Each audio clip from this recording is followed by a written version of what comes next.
কি দিদা মা, তুমি সবাইকে সুখে শান্তিতে রাখো, আমাকে তো সুখে শান্তিতে রাখতে পারো না।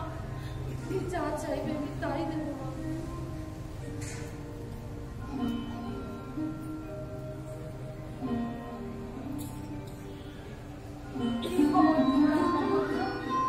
চলে এলে যে? আমি রাজা হতে চাই না মহারাজ, মহারাজ চিরজীবী হোক।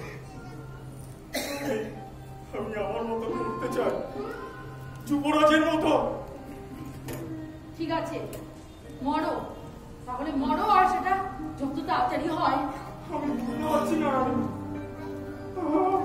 কি করবো রানীমা। কেন বুঝতে পারছো না? যে তোমার রাজমুকুট নিতে চাইছে তাকে সরিয়ে দাও।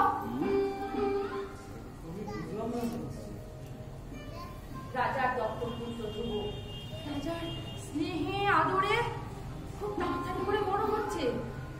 তুমি যদি তাকে না সরাও তাহলে তোমার রাজমুকুট সেই তো নিয়ে নেবে। আমি তো খেলা ভেবেছিলাম রানী। আমি মহারাজাকে বহুবার ওর মাথায় রাজমুকুট পরাতে দেখেছি। আমি তো খেলা ভেবেছিলাম রানী। রাজমুকুট নিয়ে খেলা, সে তো যে ভয়ঙ্কর খেলা। আর তুমি যদি কিছু না করো তাহলে তুমি নিজেই খেলনা হয়েছে। আমি বিশ্বাস করি না রানীমা।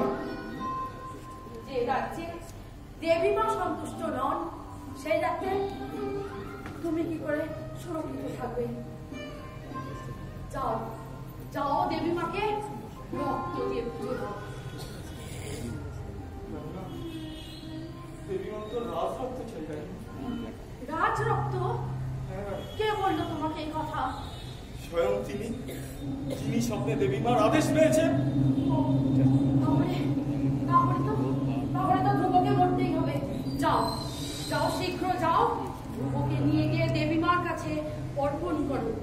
আর এই পুজো আমার তরফ থেকে যাবে, কারণ দেবীমার কাছ থেকে আমার পুজো ফেরত এসেছে।